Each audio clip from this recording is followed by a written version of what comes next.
What do you do when God promises good plans, but your life feels anything but good? When you've believed Jeremiah 29:11 your whole life, but right now plans to prosper you feels like a cruel joke.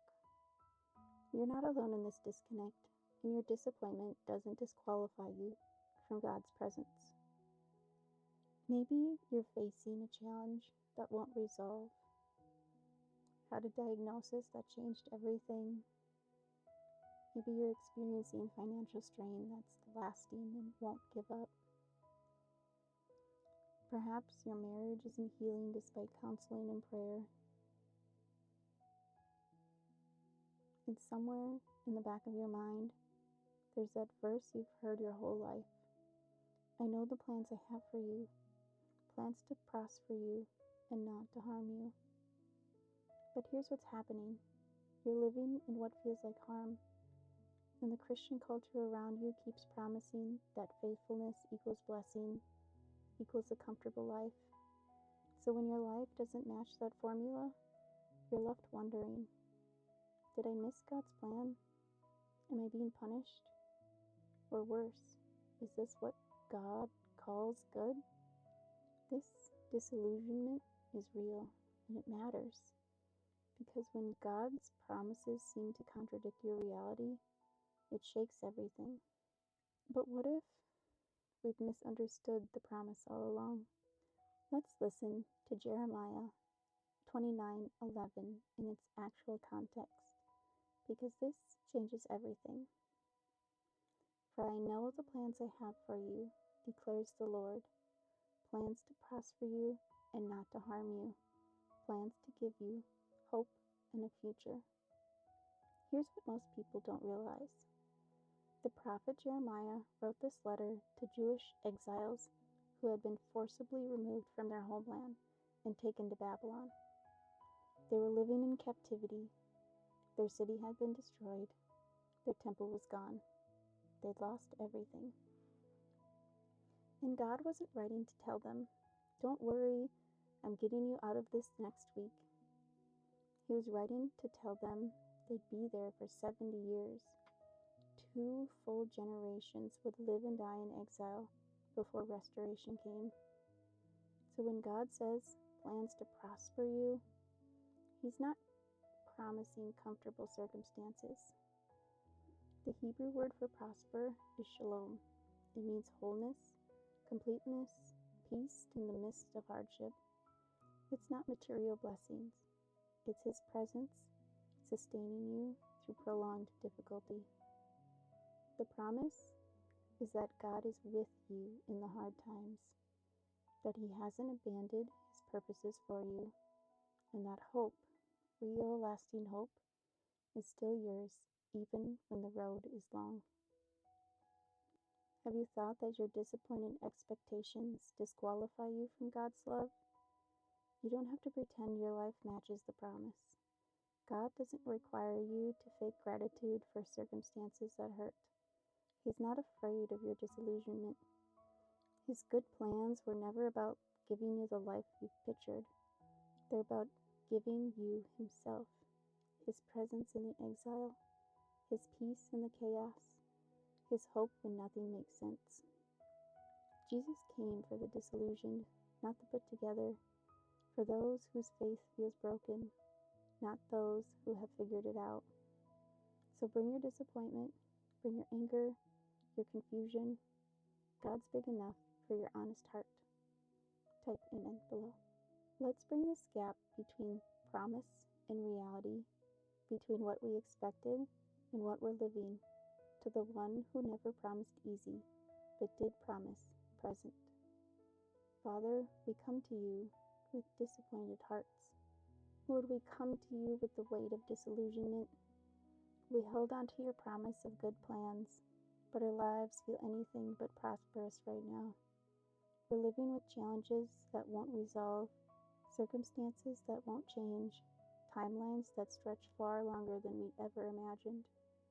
And we're tired. Father, we're tired of waiting, tired of believing, tired of trying to reconcile what your word says with what we're experiencing. Help us to be honest with you about this gap. We confess that we're angry sometimes, angry that faithfulness hasn't produced the life we thought it would, confused about how suffering fits into plans to prosper, disappointed that we've done everything right, but still feel like we're living in harm, not in blessing. We know that you're big enough to handle our doubts. You're not shocked by our disappointment or threatened by our questions. So we lay it before you, the gap between promise and reality, between what we hoped for and what we're holding. Meet us here, Lord, not with platitudes or easy answers, but with your presence that sustains even when nothing makes sense. Father, we ask you to help us to define what good actually means.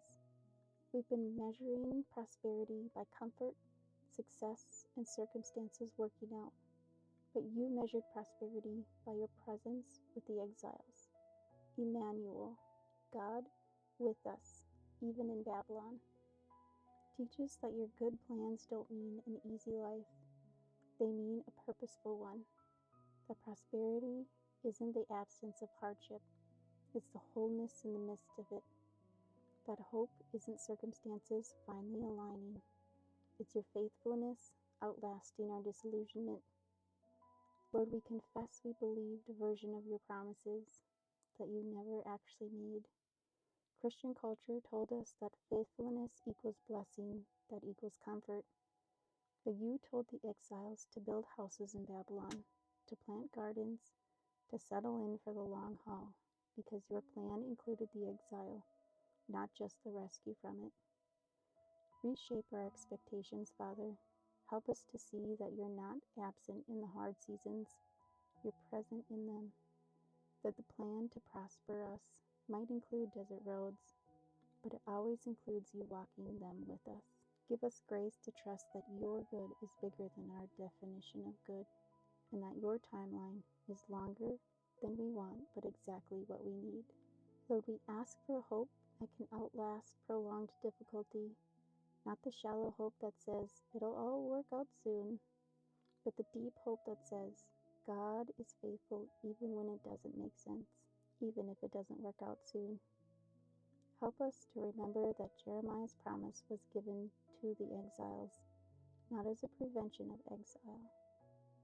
That you didn't promise them escape, you promised them your presence through it. That 70 years felt impossibly long, but your purposes weren't derailed by the delay.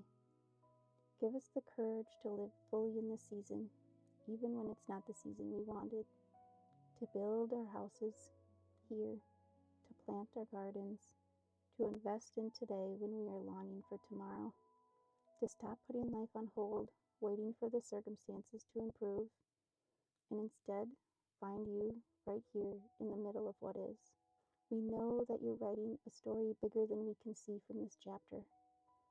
That what feels like harm might be part of a redemption we can't imagine yet. That your plan to give us hope and a future don't require our circumstances to change. They require us to believe you're still good, even when the road is hard. Father, please sustain our faith, not by fixing everything, but by reminding us that you are enough, that your presence is the prosperity, that knowing you're with us is the hope we actually need. Father, thank you that your good plans include us, even when they look nothing like we expected. Thank you that you're present in the exile, faithful through the confusion, and committed to hope even when we can't see it yet.